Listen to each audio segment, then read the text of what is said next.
for all my life. They say I'm a failure, end up in jail, I ain't proven right.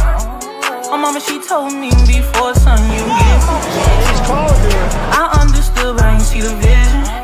A nigga kept going, and now I'm winning. Some people I put my trust in, try to fuck up my image. Oh no, you didn't. Some say you forgive, but don't forget it. Now you know how we do. Lock that back door, don't let no one through. I told Michi in these streets ain't no rules. He say, cause all this life we ain't put on with this. Yeah. And I understand that this shit wasn't easy, but nigga, we did it. Yeah. And all them hoes and all them niggas that wasn't fucking with us, then we them niggas. Now we rich now, we got money, I don't give a shit, no. And we did it. Young nigga come up for nothing, now he getting to them riches. And it's the life of a young rich nigga. Yeah, I ain't playing with your ass. Nigga, I ain't playing with your ass. You chasing greatness. You got greatness talking to you. Become great.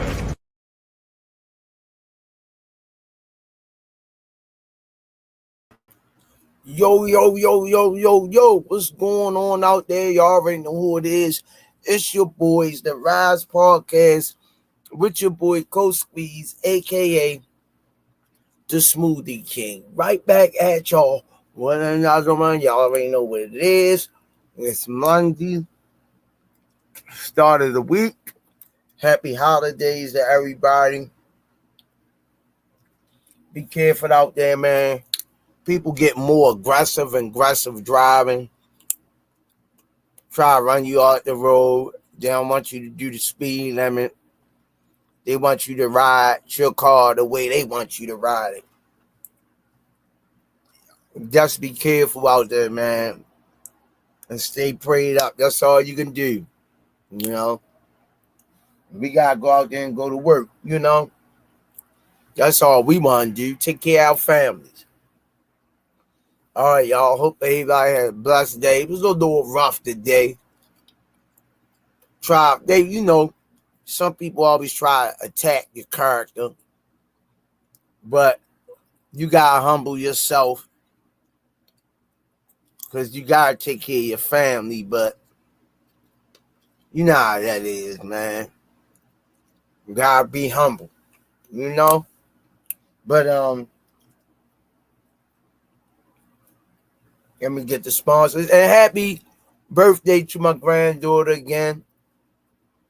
She turned the big 4. It's been 4 years. It can go by fast. 4 years. Wow. Crazy. And congratulations to Junior.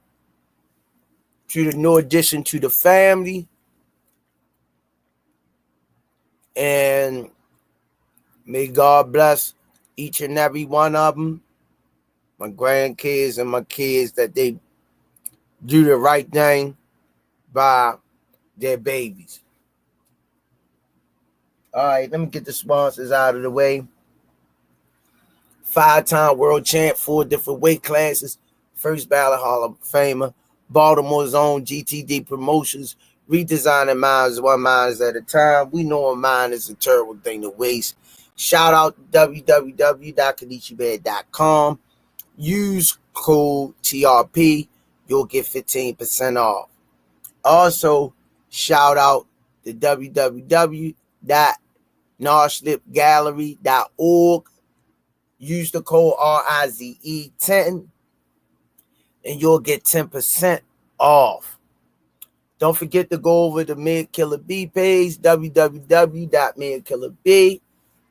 I'm waiting for her to get back in the ring. Also, shout out to Bad Girls Promotions, EOE, Four Corners Boxing, featuring Maurice and Jenny Jones. Every Wednesday night, go over there to 15 Rounds of Boxing. Check their podcast out. Shout out the 1901 Pennsylvania Avenue, Coach Calvin and Kenny Way. Definitely Shout out to Under Armour. Thanks for all that you do. Pro Soul Boxing. Richie Baby for the fire intro. Richie Dreads clothing line. AO clothing line. Definitely shout out the Four Corners Boxing, Just Do, Ant McQueen, all the sponsors, Carlisle Cool It, Miss Mona, Miss Yaya, everybody that helps support the channel. We're going to keep on pushing, man. We're going to swing. We're going to keep swinging until we can't no more.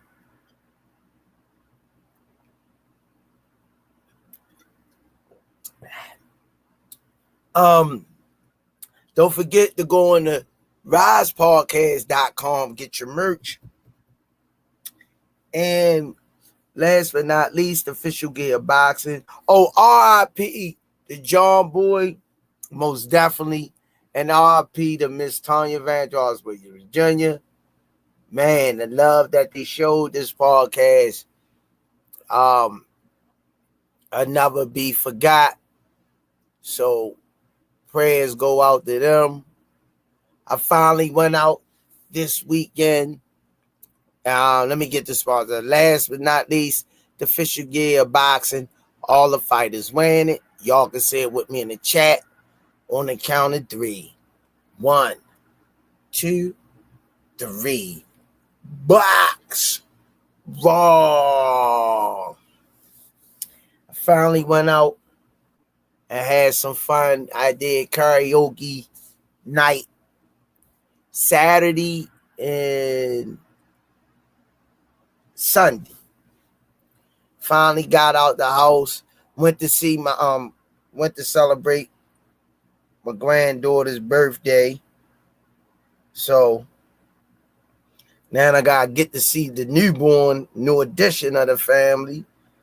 Definitely gonna have to go see the new addition of the family. So, man, busy, but I'm glad I was able to get out and enjoy myself, unwind a little bit, and have some fun. Yeah.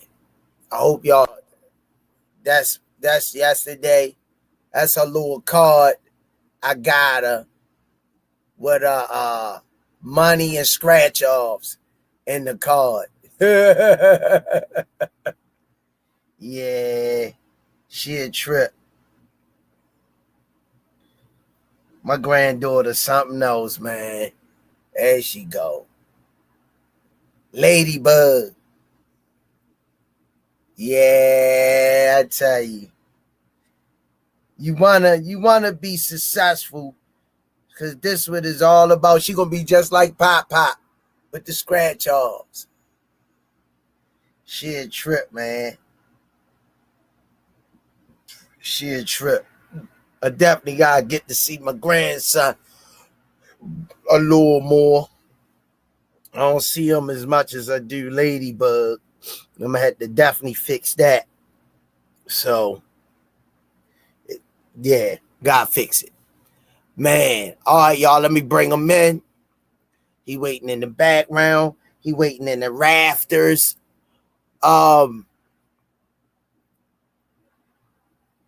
The brains behind the operation, Gerald Levert, son. We gonna get the DNA test checked out. I know he is.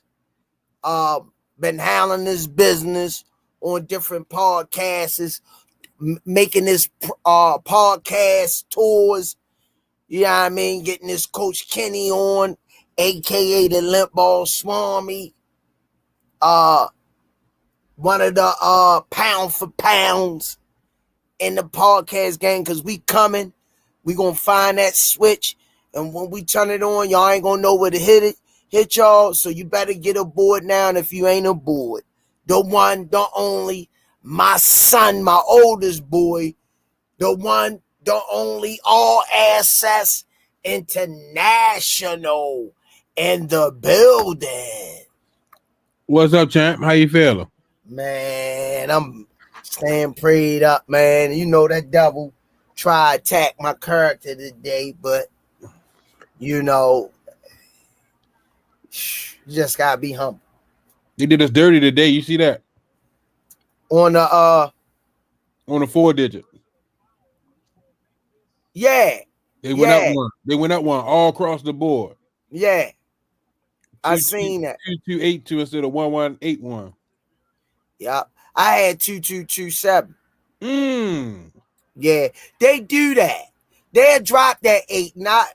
They've done it for the last 3 years. When they was isolating the 7, they've been bringing the 8. I said I was gonna pick it up. Man, I can't wait till we get that contract with them. Oh, that's free promotion. We don't do that. Yeah, I can't wait. Well, if you out there looking, we need that Jake Paul check. Shit, 20 million. We can split that 10 apiece. We be flying y'all in. You think if I get you on a 3-rounder with Muggsy Bogues? Ooh, that'd be nice. Yeah. Yo, Muggsy He's strong, boy. taller than you though. Muggsy strong. Yo, Muggsy taller than me? No, he ain't, chump. I met him in person. I met Muggsy up Mondawmin years ago. This was years ago. And yo, just imagine he played in the NBA, yo. He was an animal. His sister worked for the city, so we used to see her all the time. And he used to come to events, and she would come through, and he would come through, you know what I mean, showing some love to the kids or not. So we used to see him all the time growing up. What's going on, though? What's up, everybody in the chat? How y'all feeling today? Muggsy Bogues won a jam contest. Okay, Ramon say, "Fool, welcome to the Rize Podcast." What you talking about tonight, Squeeze? What's on the agenda tonight? Did Tevin Farmer expose Zepeda? Did he? And who do you want next for Jake Paul? Serrano versus Taylor 3. Are we down in the DM? Need that. Need a 3. Need that most definitely. Did Tevin Farmer expose the pig? Because some people saying Tevin Farmer won. Showtime, what's going on? I'm one of them.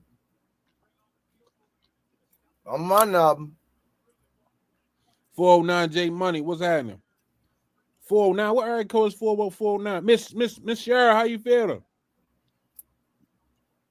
409, where 409 at?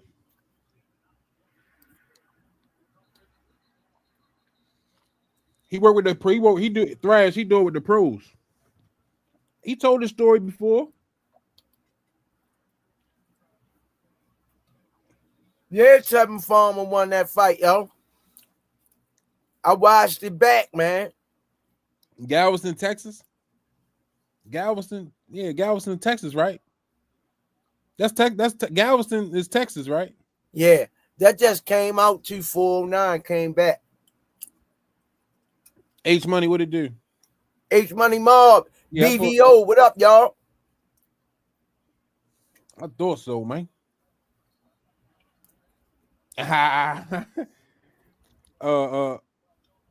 Some Jolly Joes, some stuff I ain't supposed to have, but I ain't got no appetite, so I was snacking. Tim Layton, my guy, what's going on? Yeah, what I watched, man, Tevin Farmer, to me, outclassed them. They fought in the box. Tevin fought him when he had to. He boxed him when he had to. He did a hell of a job. He put together, to me, a well-executed plan. He dropped Zepeda with the brick hand over top of the right hand, sit him down. Zepeda got back up, and I think that should have been a 10-8 round. I ain't see the official card, but I think using the word, to me, ain't classy and it sound kind of tacky. I'm just going to say he didn't get the nod, and he should have. Uh-oh. Ryan Garcia talking about he want to fight Jake Paul.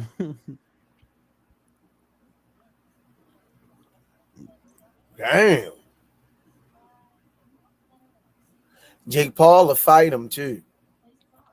That's a big boy right there. Jake Paul a big boy though. He'll fight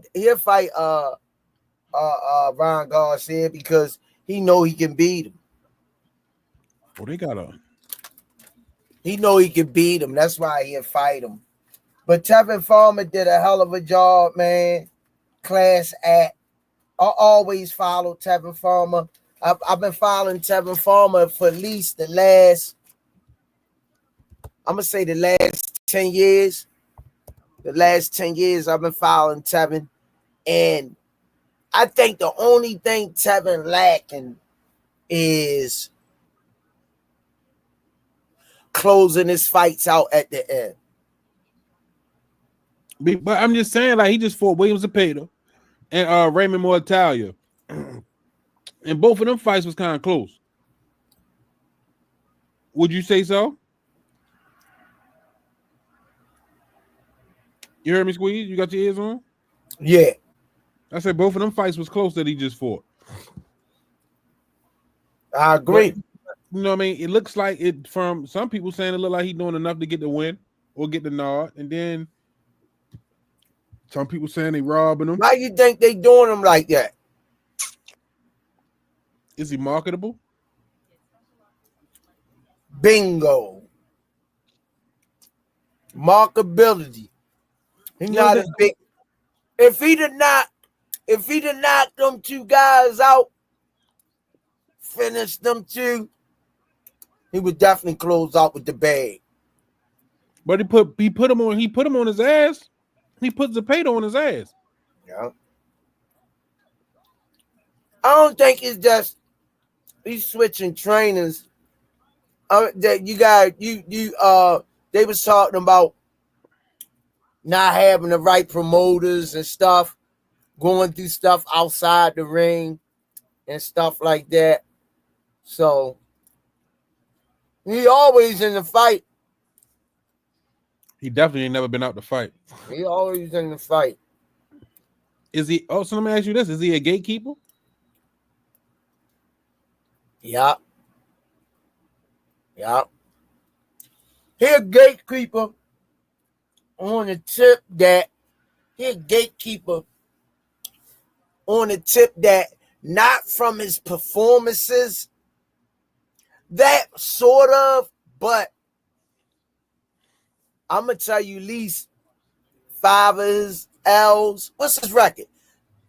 What's Tevin Farmer record? I got you. Give me 1 second. 33-7-1. I said that.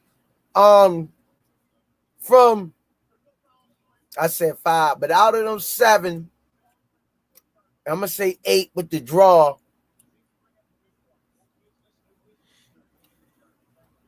Tevin Farmer should be 30.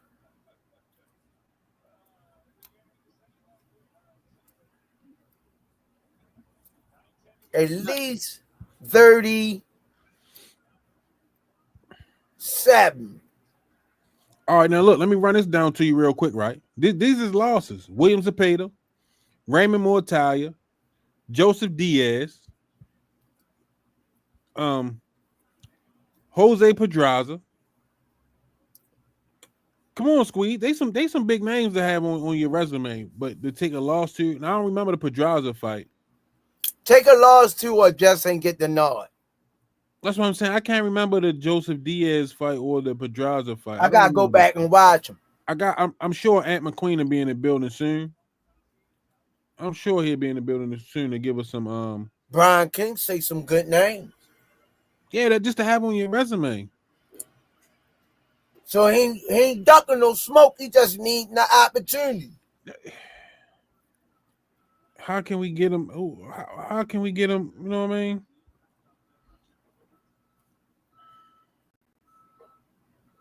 I forgot where you go at to look at the card, like to see what the card was, the cards for that fight. But yeah, he definitely got some good names on his resume. Yeah. He always put on a sight and fight, but I think at a couple of those, at least out of the 7 losses in the draw, if he was a little bit more active in the end, he came up off the gas pedal at least about 3 out of the losses. So let me ask you this question for the people that's tuned in that might not. You ain't doubt go. Welcome to the Rize podcast. For the people that might not know what's going on, what is a gatekeeper? A gatekeeper, everybody can have different terminologies of a gatekeeper, but from the book standpoint, boxing philosophy wise, a gatekeeper is somebody that measures your talent in the division solid, as Coach Kenny would say, a solid C+ fighter, C+, B- fighter, that if you could get past him, he the standard of going to the next step in the weight division. So that means a terminology for gatekeeper. If you could get past Tevin Farmer, you could beat him. You got talent enough we see in you to be able to. He title shot contender type fighter. So to sum it up, a gatekeeper is pretty much a measuring stick. Yeah. If you can get past him, then you know what I mean. You got a shot. Yeah. Yeah. Because he ain't easy to get past. Fair enough. He not easy to get. Ain't like these people going in there steamrolling them and stuff like that. You know what I mean? Even though I know he be looking up the street when we talking to him, you know what I mean? That's a whole nother story in a nutshell. But like I say, man, I think he did enough, man. Enough to get a nod? Yeah. He say, yeah, Yosha can say, yeah, they won't put Kamel Moulton or Abdullah Mason with a guy like Renee. He would stop them young dudes. Yeah, Kevin House, no disrespect to him. When they was interviewing him, Yo was looking at the scores table while they was talking to him in the ring. There you go, being petty. There you go. So my bad, yo. My bad. That's my dude, Tevin Farmer, too, yo. Look at me. I'm the captain. He coming on here Wednesday. You gonna do it like that? I'm still gonna say, yo, that's my boy, yo. Mill City, what up, Mill City? I'll be like, hey, Tevin, who you talking? It's me or Senior, right? See what I'm saying? Nah, I can't bring that man over here with you acting like that, man. I don't want no smoke. Well, you can interview him, yo. I'll be in the background. I won't say nothing. You want to interview Mill City tonight? Yeah, bring Mill City in. Mill City, he might be too bougie to hit the link, though. You know what I mean? Bro, bring Mill City in. I want to see what Mill City guys say. He ain't see Kenny, so he might have rolled out. I'm gonna drop. Oh, come on, yo. Here you go, Mill City. Not my guy, man. Here you go, Mill City. You know, I found out he not even really Puerto Rican. Yo, he Puerto faking. Yo, that motherfucker talk clean as all that. Hey, they say he don't even know Spanish, man. I was like, what? He got me this whole time? Man, sure enough. Yo, you was buying out his store and everything, yo. They say he don't even drink Coronas. He drink Bud Ice. I was like, not Mill City. They was like, yeah. Yo, Church. Nice, man. Yeah. Yo, Porter faking. Brother Hassan, what's going on? Where you been at? I ain't seen you in a Brother minute. Hassan, what it do, champ? Serrano, what it do?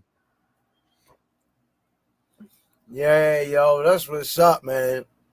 You see, he ain't hit the link, man. Golly. Yeah, but I think that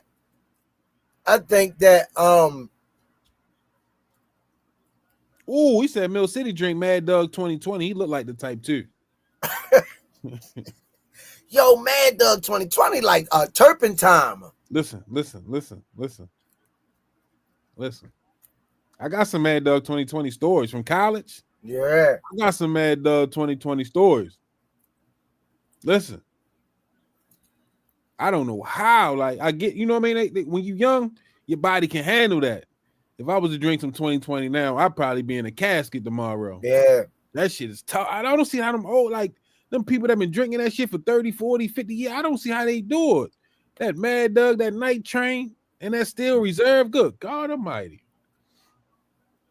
That Steel Reserve ain't nothing but gorilla piss. Yeah. I don't see how Cisco, good Lord. I remember they banned that. They said they did. Remember they had the little intervention on the news, said that was liquid crack in 12 states. Hey, can't play boxing. Look now, you did YT say, how y'all feel about Kid Austin versus Della Santos? Della Santos get him. I'm going with Della Santos. Can't play boxing. Listen, man. We went to my high school, won a championship playing basketball. We went to DC. We was riding around. We was like 5-6 cars deep. We got chased by the police. We had Bud Ices, grass, and Black and Miles in every car. We ran it. We got chased by the police. We got away. We pulled into a neighborhood. We didn't even know where we was at. We was just having fun. Radiator blew up. I had an 88 box Marquise. I'd never forget it. Radiator smoking, blew up. Everything that was in it, antifreeze, all that, blew. I caught my homeboy just called me the other day. Yo, when we was in DC, what you put in the car? People don't believe me. Yo, we was wasted. My man was like, yo, put an ice in there. Well, I ain't put no, but man, I'm telling you, man, put a Bud Ice in there. I'll buy you another car. Listen, I put that Bud Ice in there, ain't have no more problems out of that radiator ever again. The transmission went up before the radiator got drunk. Ain't that a goddamn shame? Yo. That must have been a cheap ass radiator to get drunk off a Bud. Yo, listen, yo, we put like 3 of them in there, yo. Made it all the way home and drove it for like a couple more months after that. I think I had it for like 6-7 more months after that. Damn. Yeah. But I back to boxing. I think Della Santos get whatchamacallit. Kid Austin. Yeah.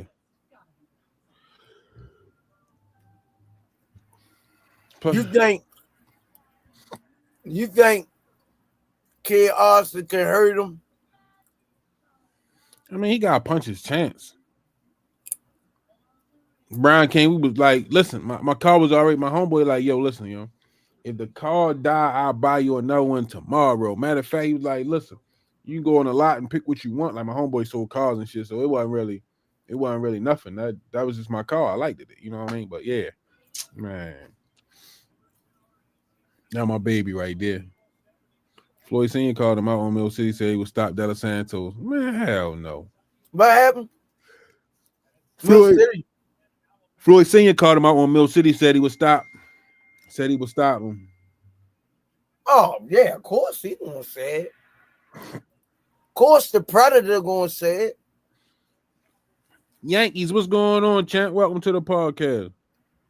Sure, Curious George gonna say it.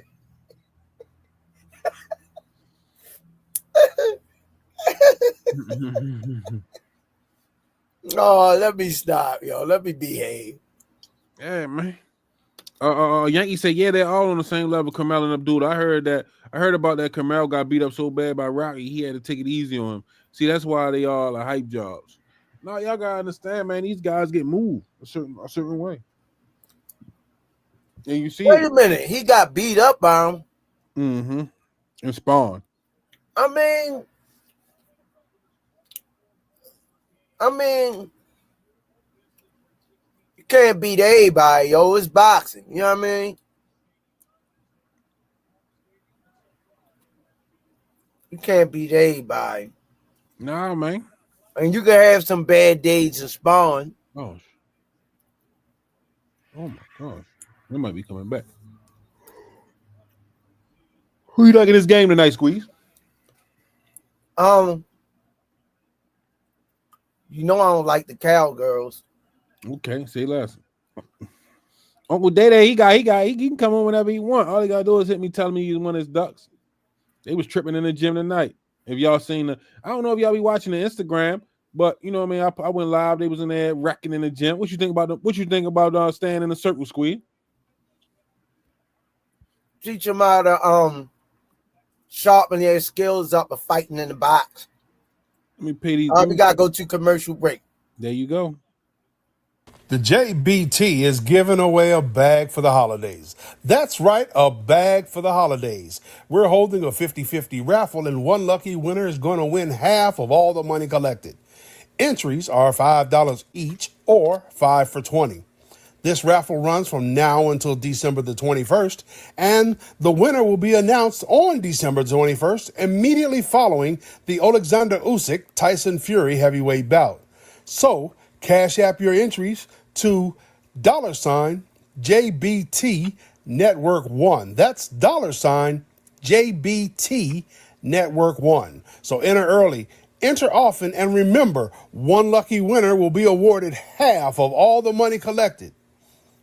Another great contest brought to you by the JBT, Curtis Sewell, Treasurer. All right, Squeeze. Let's hear your version, Squeeze.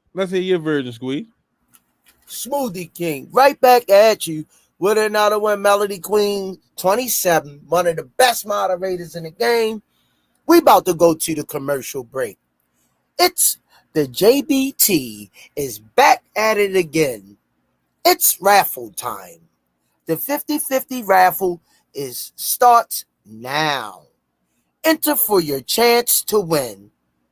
Send $5 for a single entry or $20 for 5 entries via Cash App to $, the JBT Network 1.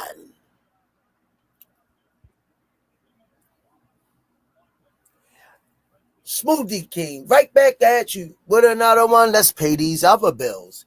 It's subject line RF1. Winner will be announced December the 21st. Remember, folks, you can't win if you don't enter. Good luck. Okay, Squeeze. Okay. Damn. Okay. I stepped my game up, yo. Okay, Squeeze. I stepped my game up. You must have rehearsed that. You went over Yeah, that. I did. I do a little ad-lib in it, too. Yeah, I do a little ad-lib on that one. Trying to take my man's job, man.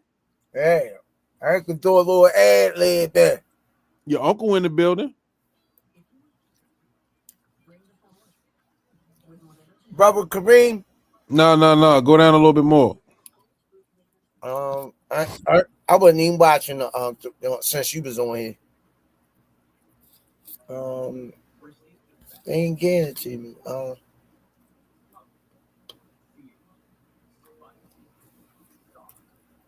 You don't see your Uncle Bill a Dream Haney? Oh yeah. All things will be exposed in 2025. So what you think about 2024? Have they been exposed? Hell yeah. In my Orlando Brown voice, I'll squash me gosh. So, next up, man, who do you want next for Jake Paul? Man, it's a couple people. They said they wouldn't mind jumping in there and getting that bag. Anthony Durrell. I like Anthony Durrell form. Former world champion, 2-time world champion, and a real contender. They say Bud even say he would fight him. Go up and fight him. That would be nice. You know Bud gonna eat real good. Now Birdie Beef is out of the question. That's all they've been talking about today, but Terry, come on, man. And Andre Ward, man, come on, man. He'll fight me before he fight any of them. I don't know. What about damn, what's my man name? The one that just fought Beterbiev. Bivol. Yeah, Bivol. What about Bivol? Hell no. Hell no. You sure? Man. Canelo say he'll fight him if he was in retirement. If he retired, he would come back and fight him.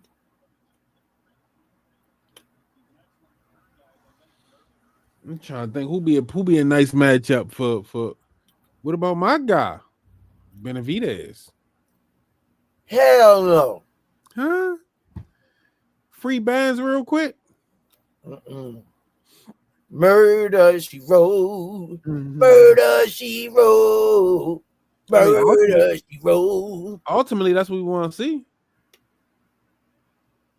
He ain't fighting none of them guys. You see, for the subpar Tommy Fury and lost. Smoothie King, right back at you. With another one, Big Doug Willie. Thanks for the color in the chat. No Diddy. Jake Paul can beat Usyk, David Benavidez, and Wilder. I ain't messing with you, champ. I already say Big Doug. Thanks for the love and support, though. Big Doug Willie messing with that stuff. Yeah, he on that Cisco. Still reserve or something because he definitely got Boilermaker. Good God Almighty. What that is? That's Jägermeister and that's a Boilermaker Jägermeister and something? That's potluck. Anything you want to put in there. Good God Almighty. You know what I used to drink in college? 2020. That naughty head. Yeah, naughty head. That naughty head boy sent me to oh my gosh. That riches ain't no joke neither. Then like one time we had some that 190 proof. Ooh. You only feel it. You feel it in your lips and it burn all the way down to your stomach. Straight. That naughty head, man. My uncle used to take that thing to the head like it was Kool-Aid. Yo, I lost a bet. I had to drink a fifth of naughty head straight 12 o'clock style, Statue of Liberty. My brother carried me home that night. Yeah, that Wild Irish Rose is different, Brian. I ain't messing with no Wild Irish Rose. Mexican boxing once say Boots is trash. Ryan stops him. I mean, you're entitled to your opinion, but I wouldn't say Boots is trash. Y'all gotta understand this is boxing. I got a clip, man. This is boxing. You're gonna get hit. See, you ought to be ashamed of yourself for even answering that. Oh, I read it because I'm being respectful. That don't even need no damn answer. Nah, man, but you know what I mean? Come on, man. You wasting your breath, man. You answer that. Because people will believe him, you know what I mean? No. Let him do him. Thank you. Appreciate you. All right. Let round it off to the back end. Amanda Serrano, Katie Taylor 3. I got to have it. Well, I'd be glad when Katie Taylor win one.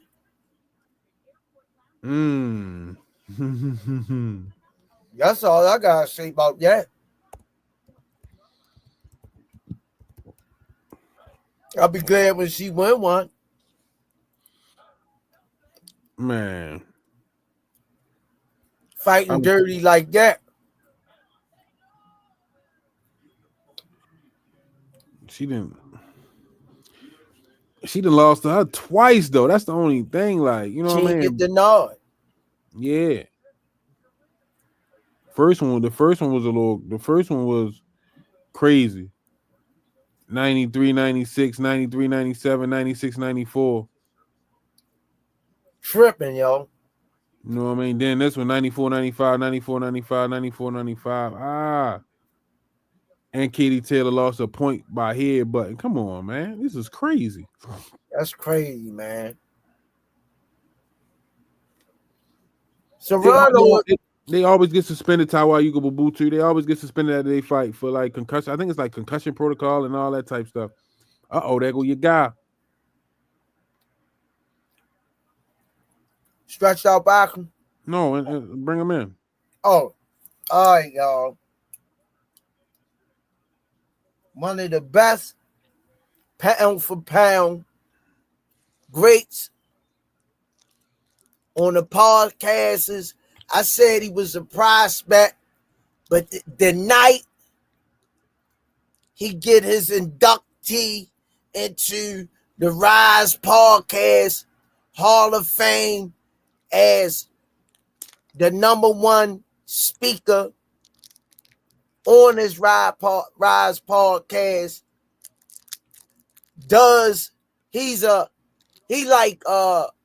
how you build that building over there, an architect, and how he break down his rebuttals. He shows plenty of receipts.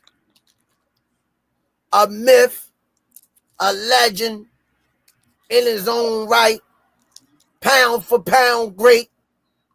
You already know who he is. The one, the only, my brother from another mother, Ant McQueen in the building. What's up, Ant? Same old same, man. I was over here watching the Knicks. Sorry to hear Enjoying that. What's up, Oh, Jeff? no, don't be sorry. Don't be sorry. It's a good night. It's 134 to 106. Now, What's if it was going the on? Giants, you could be sorry to hear that. Them Giants sorry as hell right now, but That happens. yeah. My boys took a That bad happens L. with y'all, man. They let Saquon Barkley go. Yeah, they did. You see the way he playing out there in Philadelphia, too. Crazy. Not just him, but also Xavier McKinney. At safety, they let him go over to Green Bay. That dude got like 6-7 interceptions on the season. Balling out. He balling out. They let an offensive lineman go. Will Hernandez. He was balling out wherever he was Tripping, at. yo. I wonder what be going on behind those scenes for them to be making those dumb decisions. I think what happens is sometimes folks just they don't want to appear to be a certain way, and what I mean by that is they make certain picks, and instead of just pivoting from it, they'll double down in the area in which they shouldn't. Like most notably Daniel Jones. Like Daniel Jones, he hasn't really played too well, but then he consistency throughout his career. But they gave him all that money. Yep. And then you let the one guy go who's a Pro Bowl caliber running back. The other dude who showed a lot of promise in Xavier McKinney, you let him go.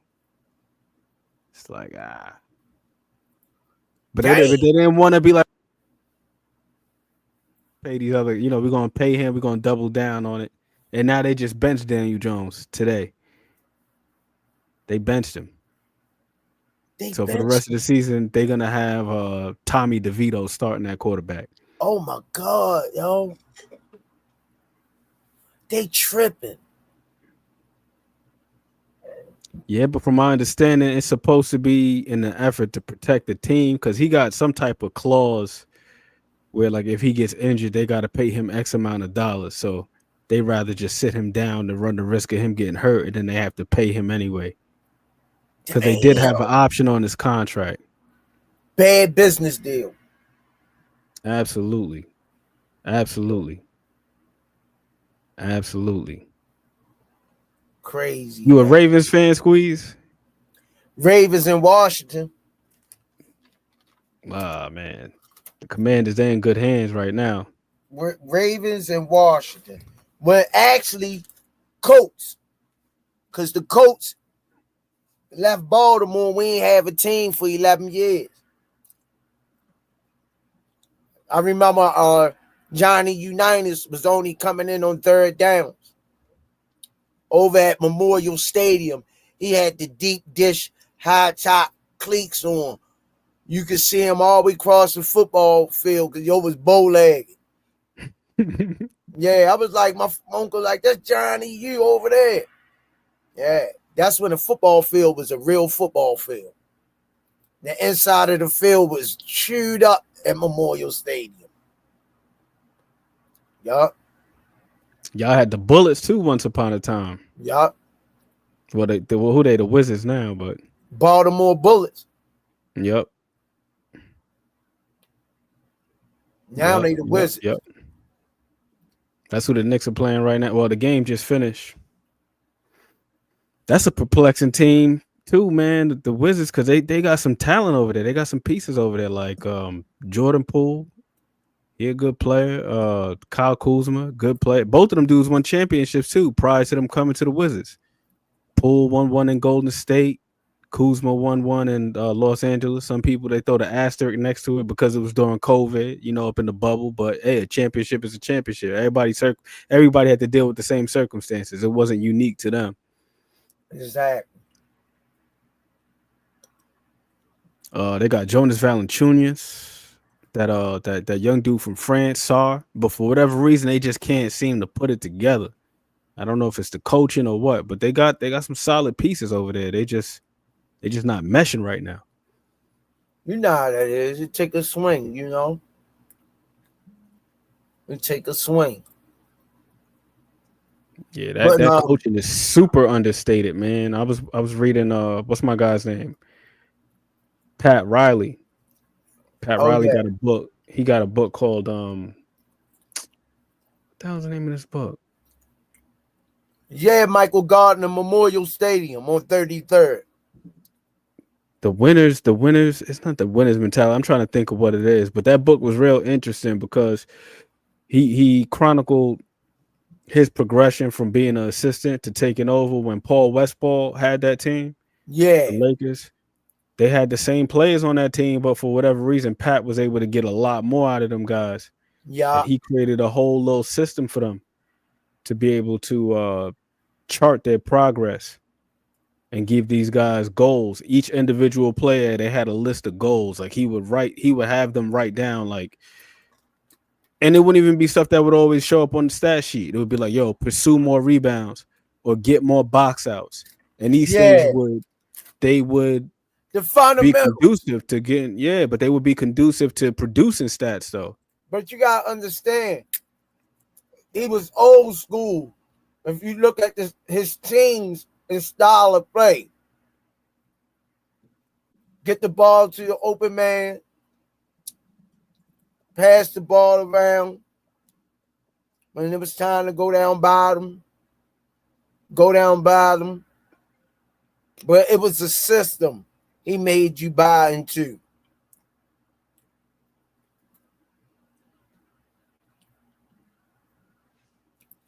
Who you like?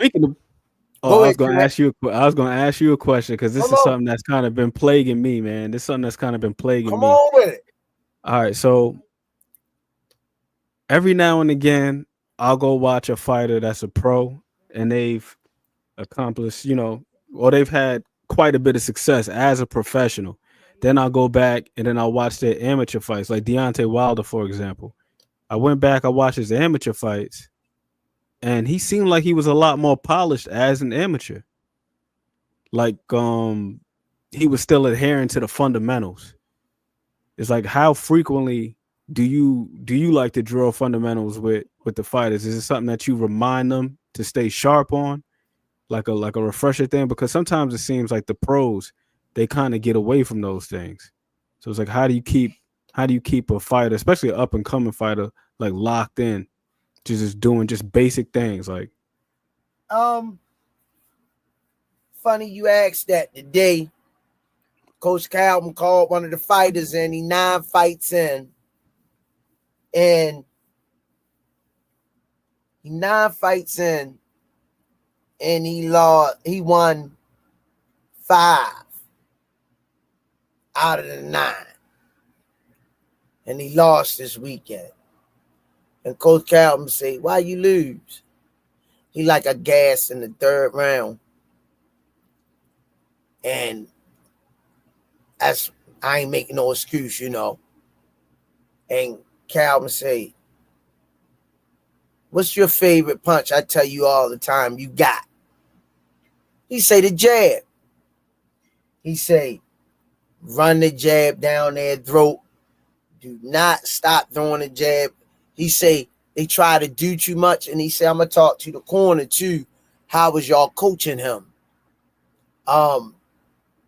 So I told him, when you was sparring Black Mexican the other day, you looked it great. I say, y'all got to remember to carry those performances over fight night. You can't look good in the gym and come fight night, you know, you ain't looking as polished as you was in the gym. So I told him, I say, man, just keep the fundamentals, man. I do me. I'm old school. I do fundamentals. My fighter, anybody I train, they gonna beat you with, if they tall, got long reach, they gonna beat you with the jab. If they short, got a short reach, all I yell out all day long, Mike Tyson and Marcos Madonna and Pitbull Cruz. That's why I don't yell out the punch. I yell out the style. That's when you know what you're doing. I say Pitbull Cruz, Marcos Madonna. They know what I'm talking about. A lot of people be like, throw the hook. And if I'm listening to you telling them throw the hook, I'm going to look out for it on defense. So the answer to your question, man, I make them be responsible in running the fundamentals. Pump the jab, bring your hands back, move your feet, circle your opponent, brick hand, feint, downstairs, jab, hook, 4, pivot, 1, 2, 1, 2, pivot, brick, pivot, 1, 2, 3, pivot. So these are the punches I give them. I don't want to see them out there doing that. Slick.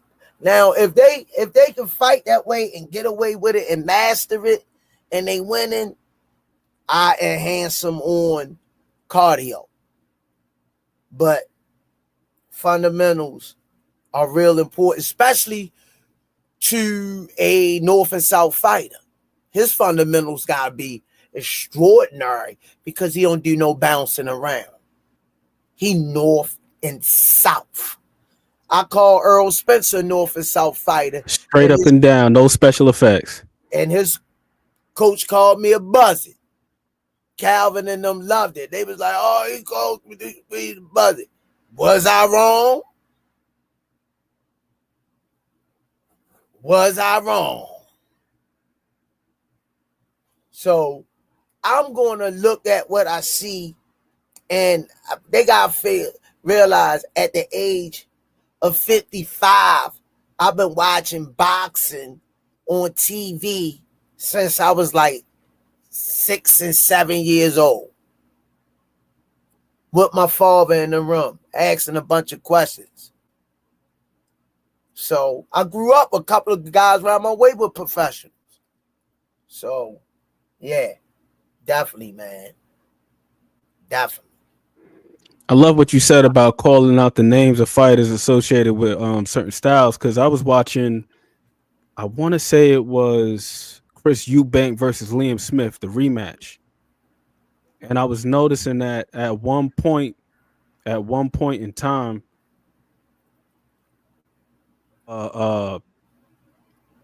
Bomac, because he coached Chris Eubank for the rematch. When he wanted him touch him with the jab, he wasn't saying to smother him. He was screaming out Andre Ward. The first couple of times I heard him scream Andre Ward, I'm like, why the hell is he screaming Andre Ward? But then I started paying attention,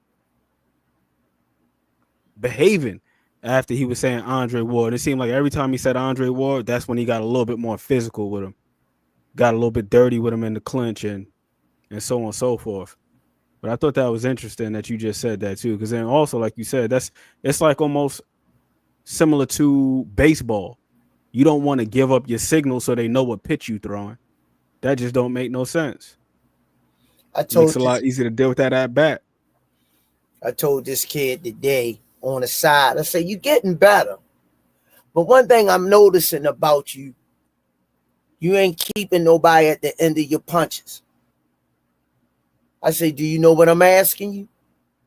He say, no.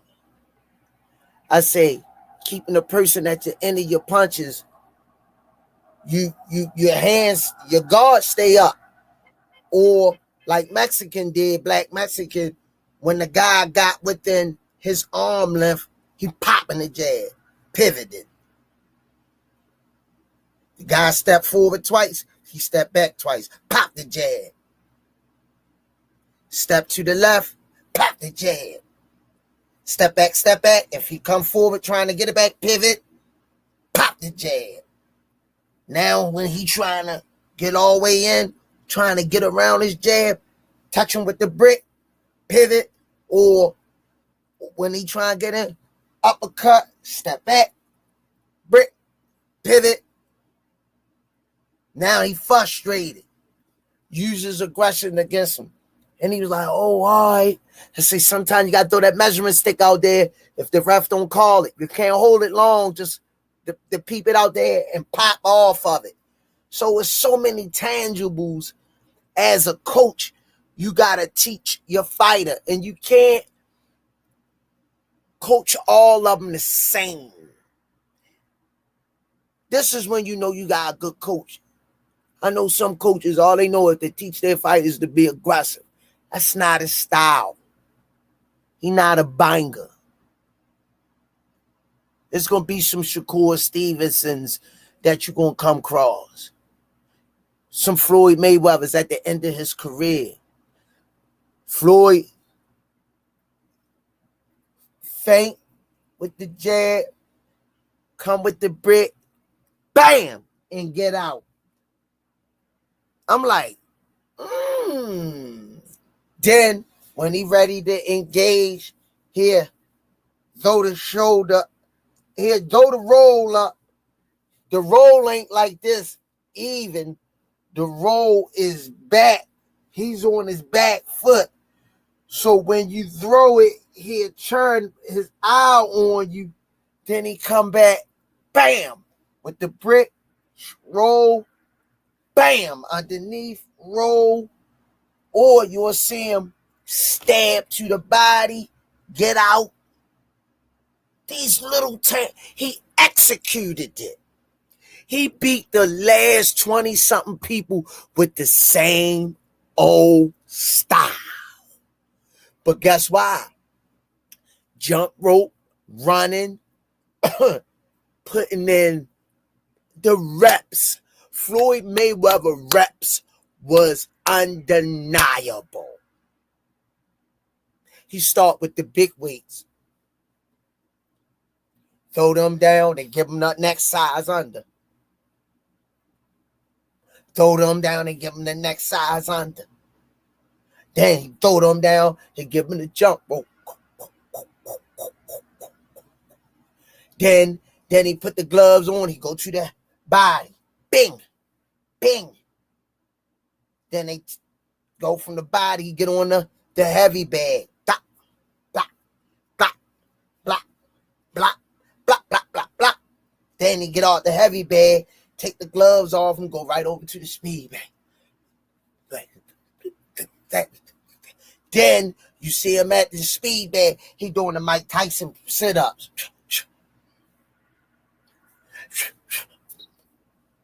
About 500 of them.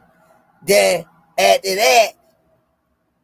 that, throw a sweatsuit on, hat, sweatshirt, he running the strip. While you home resting,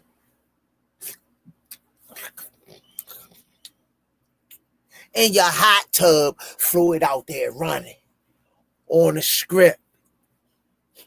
Like he broke. He don't got a dime. That's why Floyd Mayweather was hard to get. Go ahead, Ant McQueen. I just wanted to run that gambit real quick. No, his conditioning was otherworldly. His conditioning was crazy. Like the first fight where it was like fully on display for me was that the Marcus Corley fight when he got hit with that big left hand. That would have put most guys on their back. The fact that he was able to withstand, I said, man, this guy's conditioning got to be crazy. Got to be in dog shape to take a shot like that. Like it's one thing to have a chin, but it's another thing that to just be in dog shape. Did you ever see Floyd really get tired leg in the later rounds? Knowing how to breathe too. I love that interview that Berto Andre did. Berto. He was talking about how he was breathing in there. Every time they tired, hear him take a deep breath. He knew how much time was on the clock. Guys just observant. His cat-like reflexes, getting out of the way, and he'll back up, he'll invite you to the rope, and here you come, Marcos, with those wild punches that would set anybody down. When Marcos came, he rolled, top. Marcos' head went back. He rolled, back, got out. Then when Marcos tried to chase him, he stabbed down. Yo don't throw it. He just stabbed down to the soda. And you bend in. Then he come over the top. He comes around the guard. He don't throw the hook traditionally. You'll see him. I don't see nobody in the gym do it neither. Here, throw the jab. And he'll come around the guard. Just enough to hit you on the back of your ear. Then he'll get out. Then he'll go back to the flash. Then he'll come straight down the alley towards your face. And I say, yo, these dudes, when I'm feeling bad about boxing, to be honest with you, I throw Floyd Mayweather highlights in or his defense. I throw his defensive highlights in. It make me want to go to the gym and work hard. Even on the days at 55 years old, I pop Floyd in. It make me want to do something. But they gotta bind to it though, and they gotta bind to it. They gotta buy. Black Mexican is getting it. Black Mexican getting it. Yup. Yeah, he getting it. He beat 2 guys last weekend with 30 plus fights, and he only got 5. Yeah, they had 30 plus fights. No, he putting in work. Yeah. He's putting in work. Yeah. He a monster, man. Who you would like next for Jake Paul? And what would be your fighter for Jake Les if you could pick from a list?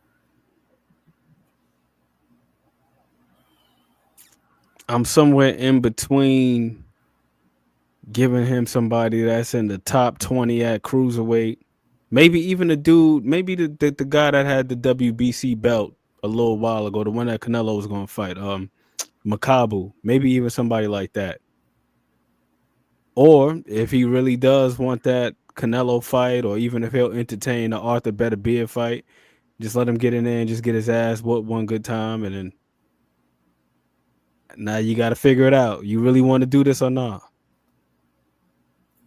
That's it. Right? Plain and simple. Plain and simple. Next question. Serrano versus Taylor 3. What's your hypothesis, and what is a third fight feasible? Yeah, I believe it is because it's action packed every time they get in the ring. I ain't gonna lie to you. I lost a little bit of respect on Saturday, seeing the way that she handled the headbutt thing. I wasn't really feeling that, like rubbing her forehead all in the cut and all that. Like it got a tad bit egregious. Like it just felt dirty. It's one thing if it's inadvertent, but Yeah. you can see clearly every time that they were in close, she was putting her head on the side where the cut was and rubbing her forehead, and I didn't like that. As far as how the judging for the fight went, that's not on her. That's on the judges. I felt like Amanda Serrano did enough. She outworked that outlanded her by a considerable margin. I understand for some people that Katie Taylor was a little bit more prim and proper of a boxer, cleaner, if you will, but I wasn't necessarily feeling the headbutts. But the first fight was a banger. The second fight was a banger. I have no doubt that the third one will be a banger. And maybe in the third one, Amanda Serrano can get a little bit of redemption, a la like Marquez. Took Marquez 4 times to finally get over the hump versus Pacquiao. When he did it in emphatic fashion. Had the guy stretched out. Slept him. Beautiful counter right hand. So was heard around the world. I think people, they should bring up a 30 for 30 called The Punch. And call me to narrate it. Me and you can narrate it. The Punch. Sit on a panel and talk about that punch. You ever see the cake? You ever see the cake squeeze? Smoothie Queen and Ant McQueen. You ever see the cake? No. I'm gonna pull it up. I'm gonna pull it up on Google real quick.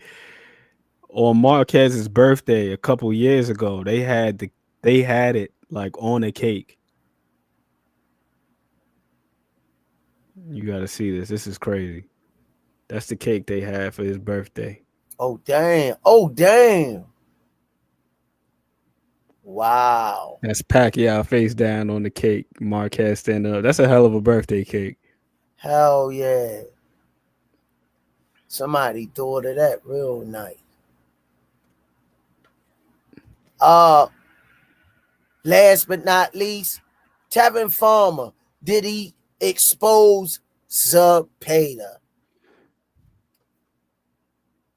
I wouldn't go as far as to say that he was the one to do it. I just think that he's probably had the most success against him because in that fight with Giovanni Cabrera, he was getting touched up quite a bit in that fight too.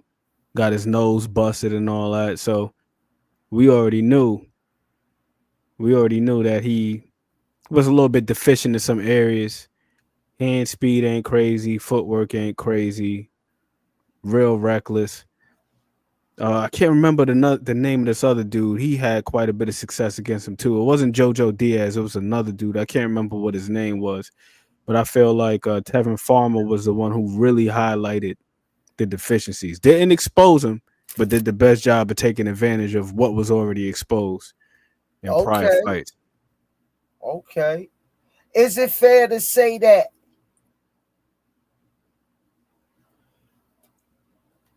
William Zepeda fights that way all the time? Same style, same pace, same old song. Or did he run up against a top level fighter, smart, could box, bang with him a little bit, quick, sharp? Or did we see the best of William Zepeda? I think it's a combination of all three. Tevin Farmer sharp. Prior to the Moritawa fight, Yeah, he came back. It wasn't necessarily against the stiffest competition, but we seen the guy run off several title defenses before losing the title to JoJo Diaz. So we know the caliber of fighter that Tevin Farmer is. The dude is a skilled technician. We know that off top. He's skilled, clearly more skilled than Zepeda. Zepeda always letting his hands go. He got one of the highest outputs in the sport. It's guys like him, Leo Santa Cruz, where it's just nonstop letting the hands go, letting the hands go. Even after he got hurt, he was still letting his hands go. Zepeda only knows one way, and that's to let his hands go. He ain't really too tactful. He ain't really too No tactical. defense. None. And the crazy thing is, I've actually seen him in spots where he could slip and get his head off the line. It's not so much a matter of whether or not he can do it. It's just that he's so offensive that he sacrifices his defense. There's like no real marriage between the two. He doesn't necessarily transition consistently enough between offense and defense and offense. It's just one way. Like I said, the last fight that he had with Giovanni Cabrera, he was getting touched up by the second round. His nose was bleeding profusely, but he was just able to get to Giovanni Cabrera's body, and he broke him down to the body. He stopped him there, but he be leaving himself wide open. His hand speed, nothing special. You see Tevin Farmer, when he dropped him, he counted over the top of that jab. It was like a lazy jab. He threw the single shot. Tevin came back, left hand over the top, sat him on his back pockets. And I do think that we've seen the best of William Zepeda, because I just don't see him doing anything differently just because of his mentality. I don't see him changing anything. I don't see him changing anything. I think he can be a little bit more tactful. He probably could. I mean, I just don't see it though. I just don't see it. Crazy. He liked to fight. Yeah, but he gets caught in the counters. He could be counted real easy because he's reckless in his offense.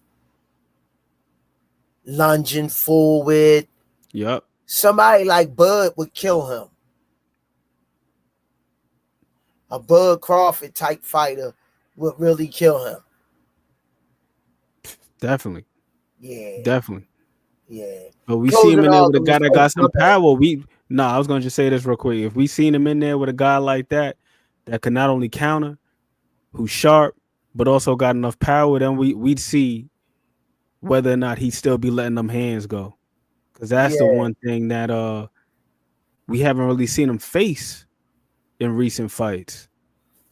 Yeah, like Tevin Farmer, that's my dog, but Tevin Farmer's not punching like that. I always liked Tevin Farmer from day one when I ran across him about 10, 12 years ago.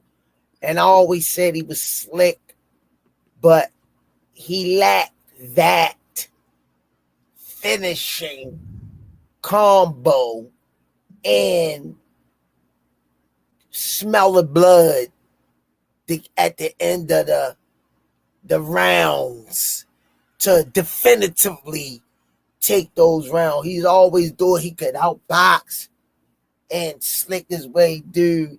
Hey, man, a couple close fights got called, man. Got called. Yeah. I agree. Like if he was just fights, man, if I go back and watch his highlight reel, definitely I could really see the relapses and his inability when he's up. Do he coast or does he turn up the gas? And when he does, do he turn up the gas in spots? First part of the round, second part of the round, or he's consistent at something. So I gotta do my homework. Definitely. That's why we gotta bring up the tail of the tape show when Ant McQueen and the Smoothie King, tail of the tape. Yeah, we got to make that happen. Yeah. For sure. on the My breakdown tip. closing argument, same old same, man. What's easy to do is also easy not to do. And small things, all things. Appreciate Peace. y'all having me on as always. All right, champ. Be safe. All right, y'all. Y'all already said I had my brother from another mother on here. The great Ant McQueen Alexander and the great show, bringing y'all exclusive content at the top of the line. Don Perignon rebuttals without bias answers. Great show. Hope y'all enjoyed it, man. God bless y'all. Be safe. Till we meet again. Shazam, zam, zam, zam. I know y'all remember that.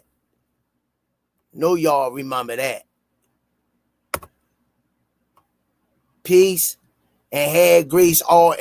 Some say you forgive, but don't forget it.